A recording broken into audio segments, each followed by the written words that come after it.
is joining us on the stage. And I bet, though, after last year, he had a very long lie down after we drew a line under Lithium 2023. And if you've been following any of his podcasts or his writings in the last couple of months, you, like me, may have been introduced to a few new words or perhaps some old words that he's resurrected, one of them in particular. None of them were swear words, which was good, Joseph. Your mother would have been impressed.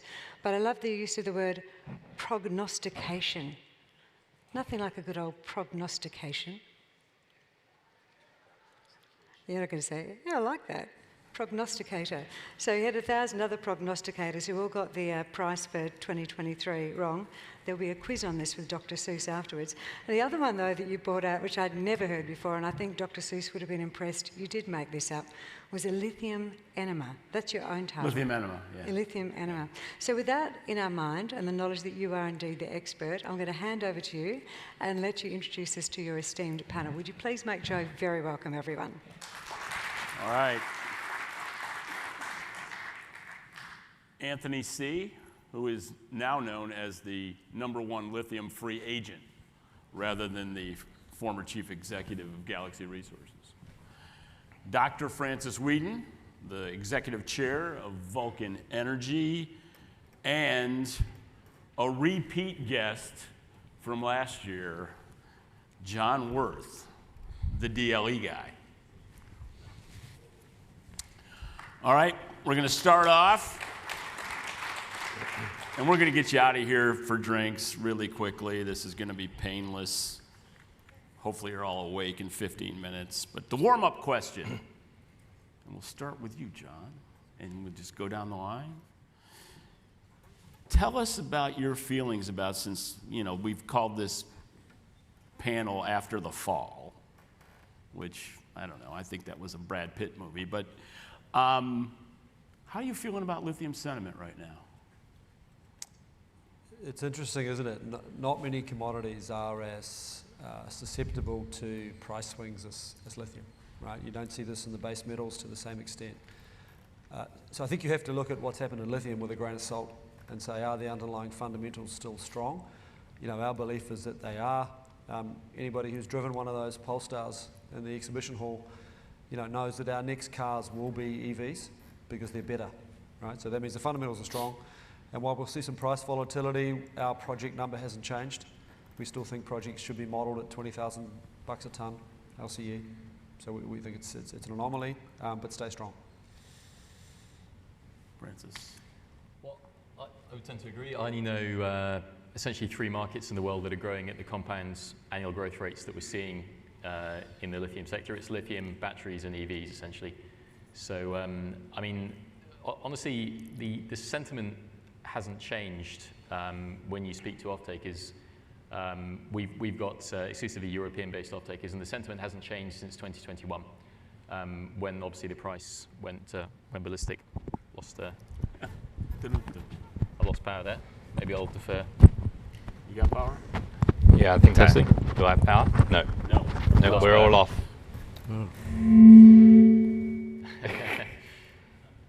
Yeah, I'm back. There you go. You're back. We're back. just to finish off. So I mean, the demands from off-takers hasn't changed. Obviously, as we all know, it's a tiny market that's growing at a very fast compound annual growth rate. So I think we're going to continue to see those very sharp oscillations upwards and downwards. Hopefully, it will smooth out as the market matures. But overall, I mean, our sentiment hasn't changed. As John said, people are still buying EVs, and the transition is still happening. Anthony. Have we not seen this movie before, Joe? I think we have. So I don't have as much grey as Joe just yet, but this is my now 3rd cycle.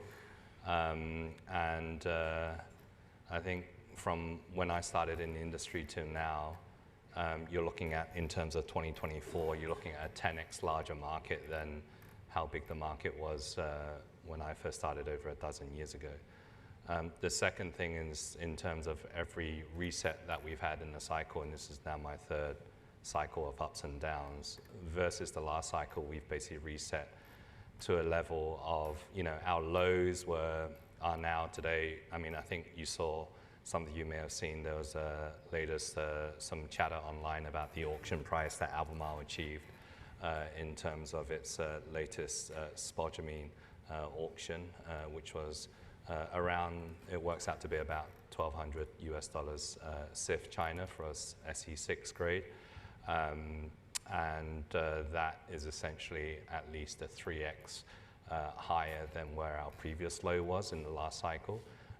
And our highs versus the last cycle was at a 5x higher price. So we're resetting, and everyone seems to be freaking out a little bit and saying, oh my goodness, price has crashed down to about $1,000. But anecdotally, in my last trip to China about 6 weeks ago, just meeting up with a couple of strategics who actually picked up assets in Zimbabwe over the last couple of years and have since brought them online.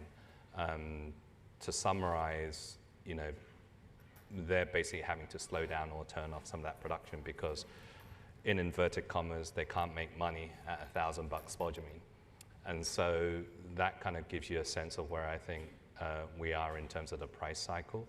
I'm sure, Joe, we're going to talk a little bit more about all the new units that may or may not be coming online.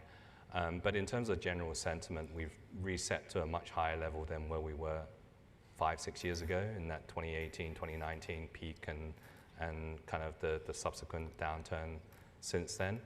And as Joe and I have exchanged kind of, you know, discussions online and on panels, you know, some of the other, I guess, consulting reports that you see out there, which paints a very doom and gloom picture because EVs only went from 10 million vehicles sold in 2022 to only 14.5 million vehicles sold in 2023.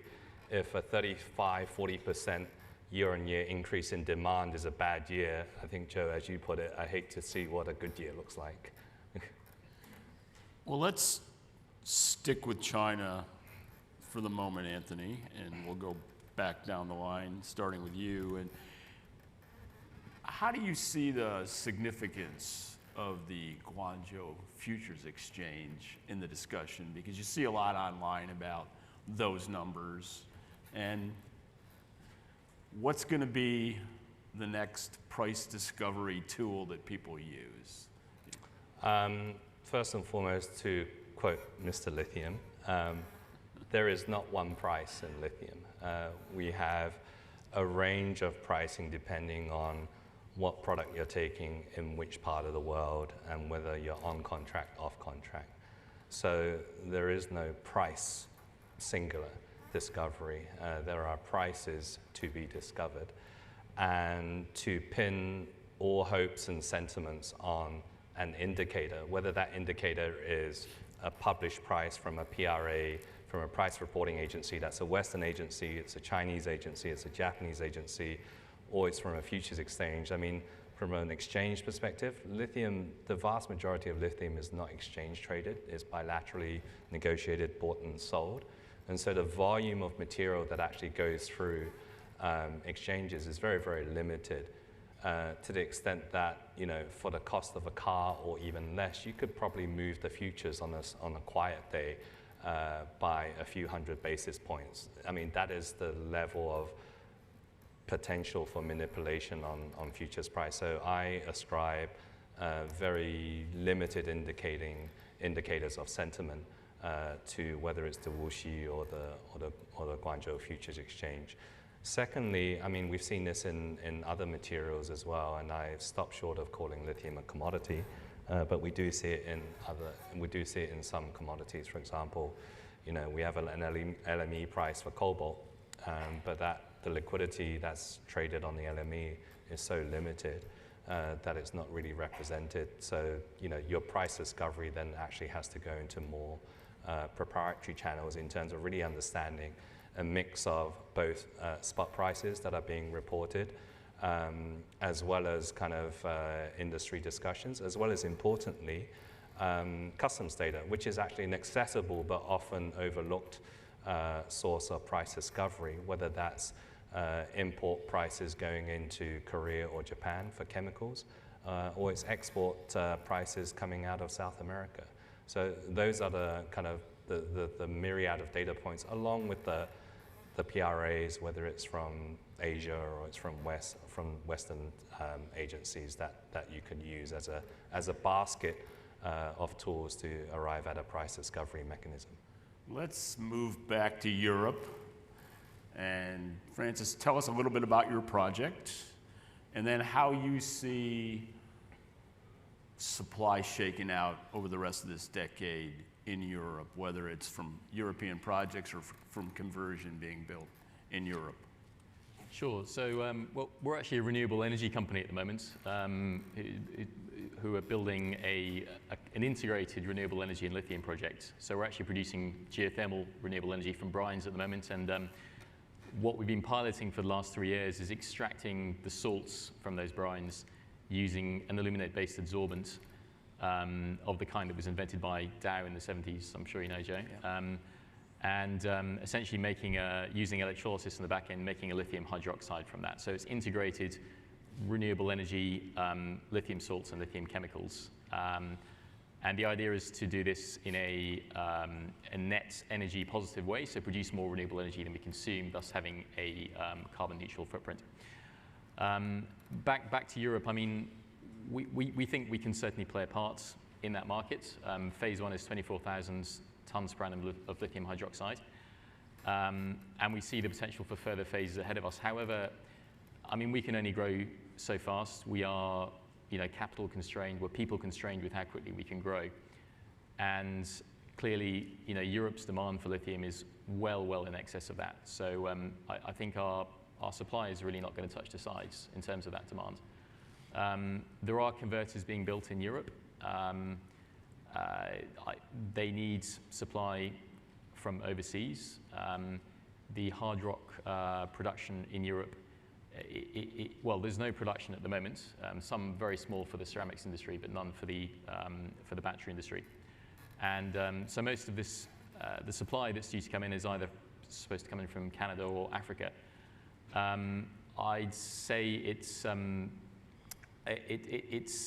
looking problematic, I think, to fulfill that demand into the European market. So we'll certainly do what we can. I note as well that there are others pursuing the brine routes on the other side of the border as well, on the French side. I think the Upper Rhine Valley, a bit like the Smackover in the US, I think it really has potential to be a big supplier of lithium into Europe. So we welcome others coming and setting up next to us. It's a big field. I think that can play a big part in increasing production for the European markets. But Europe is challenged in terms of its demand over the next few years. John, you were on the panel last year, and I think we closed by me calling you perhaps the most optimistic person I had met in Singapore. You've had a big year, so I know you presented earlier, but if you could just recap where you think the progress is and where DLE is going in general over the rest of this decade. And if you want to put a tons number on it, we'll take that too. Look, it's interesting, Joe. I sat here a year ago and said we would be out in the US and Canada, the real focus on North America and brines. And I think that's exactly where we are. We're now out on the road in the US and Canada.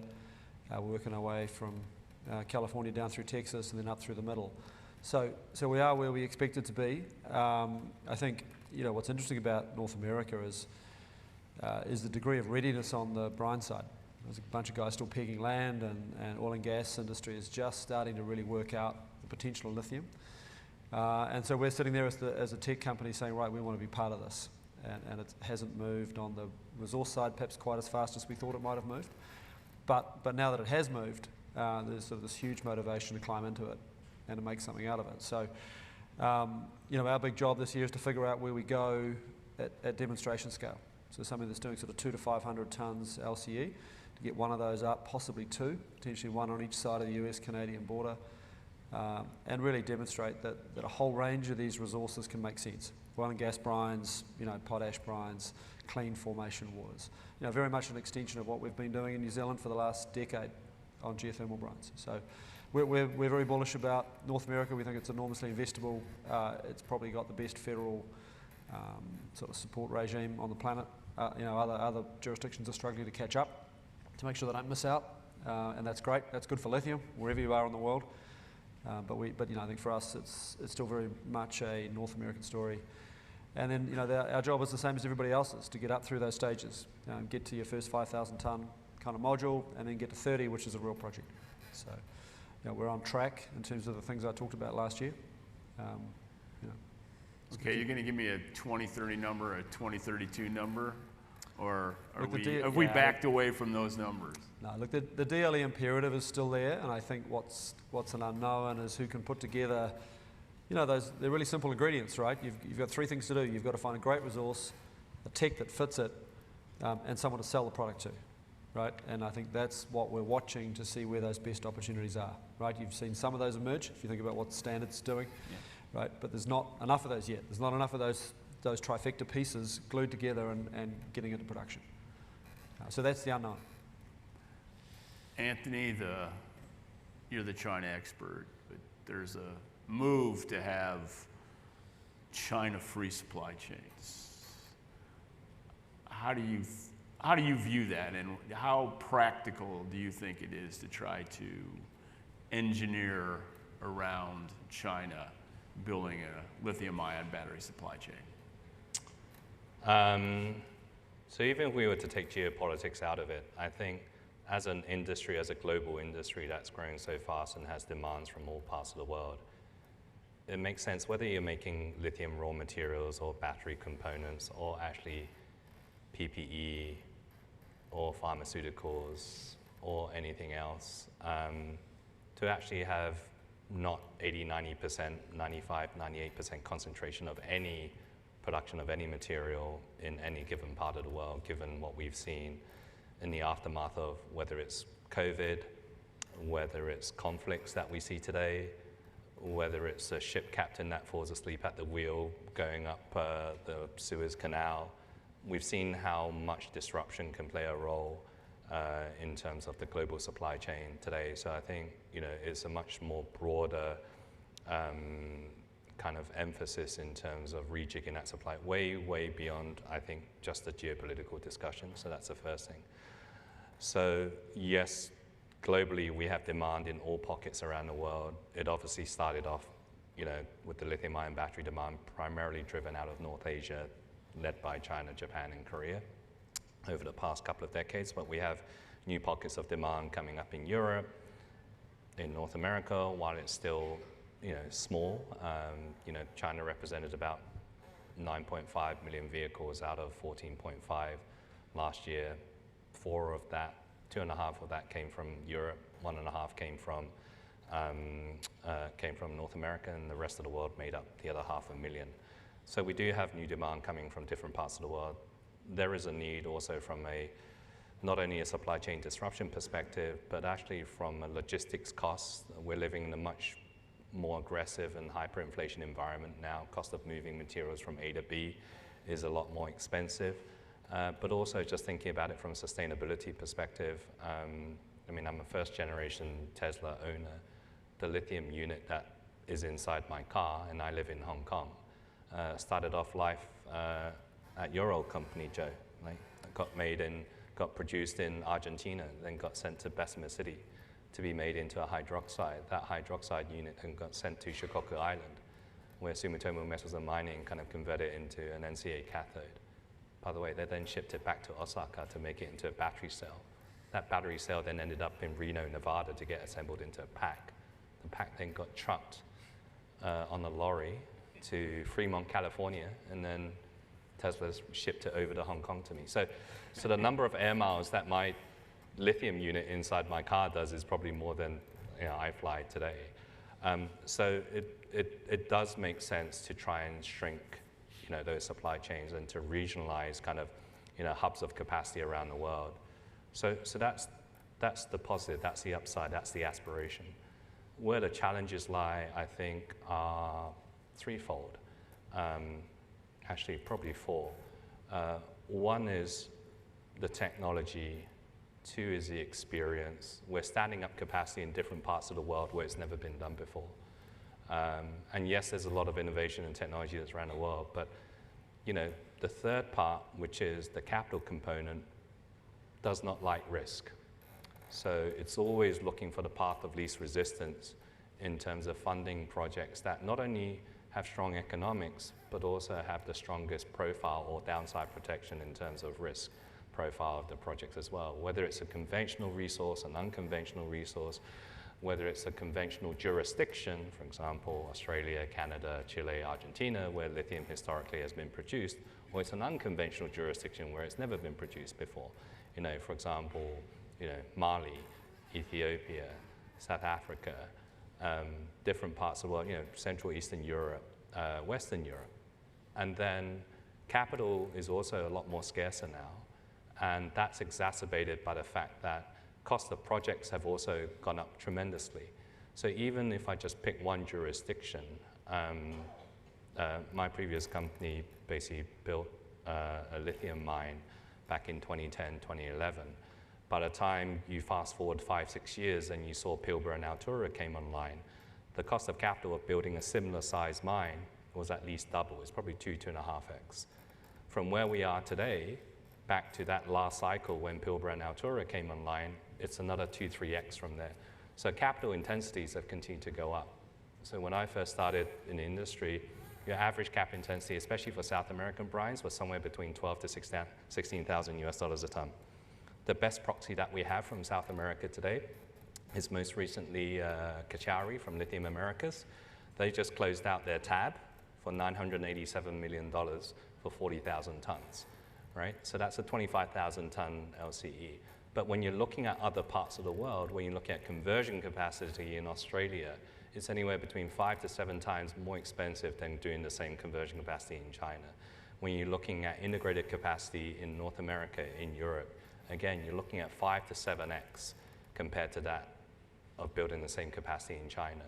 So if you think about capital, it would always kind of look to optimize returns, and if it's going to take that much longer to generate returns on capital, then what kind of price do we actually need to justify the economics of those projects? And so that is a challenge, but it's also an opportunity. It's an opportunity for disruption. It's an opportunity for companies like, you know, Francis and John's to actually try and figure out the Rubik's Cube of trying to do this thing a little bit cheaper, a little bit quicker, a little bit less expensive. But every single project, I mean, I probably spend more time now wearing a private equity hat looking at projects around the world. And I know that for a capital intensity of 1 in China, if I built the same, whether it's a lithium conversion plant, or it's actually a cathode on anode plant, or it's a recycling plant, or a precursor plant, if one was to do the same in Southeast Asia, for example, in Indonesia, you're probably looking at 1.5x. If you're looking at Morocco, it's somewhere between 1.6 to 2x. Central Eastern Europe, 2.5 to 3. I want to get the price here for a second before we're running out of time, and I know, you know, she's going to come over here and hook us off the stage. Francis, you're looking at a lithium project, 2024 and beyond. What do you put in your price deck? What's a reasonable, what will the investment community accept, and what do you think is reasonable to put in a price deck going forward? I can't tell you obviously the exact number, because then I'd have to kill you all. But no, we have five different offtakes in place. Those were put in place between late 21 into 22. And what we've tried to achieve is stability. So we have some fixed pricing in there and some floor ceiling. I think to give you an idea, it probably would have looked on the low side in sort of peak, 21, 22. I think now it looks really healthy. So I think we put out an average number which was plugging in the fast markets forecast overlaid onto our offtakes, because they're somewhat adjusted relative to the contract pricing index. I'll have to check the exact figure, but I think we ended up at about 25,000 average per ton. That's for the first few years of the project during the payback period. I think it's good for us. It provides stability for us, for our customers, and it's good for the end user, right? The EV customer at the end. So yeah, I mean, for us, the key is stability, low cost of operation, and stability on pricing, and making sure those returns are baked in. Last question, John. Has price bottomed And if not, when? There's Easy only- question. There's 46 only- seconds left. You got this. There's only one right answer, which is, of course, it's bottomed. Whether that's true or not, time will tell. Look, I think the comments on the stage have been bang on, right? That we don't want to get too upset or too excited by the Chinese spot price, right? The price that matters is the one that gets your project built, right? And that's going to be a contract of some sort. It might be swung around by spot and by a metric of sorts, but that's the price that matters. And I think what we're particularly excited about is to see the market thickening. And what I mean by that is we've had people come at us and say, we want to buy your chloride as an intermediate product. And this is a natural function of excess capacity in the market. There's now more, if you said on the stage here 2 years ago you were going to make an intermediate product, you would have been laughed off the stage. Right? You've got to make chloride or you've got to make carbonate or hydroxide. Right? Okay, And the suddenly angel of death's coming, so we got to close this out. Yeah. I want you people all to enjoy your adult beverages. Thanks for playing.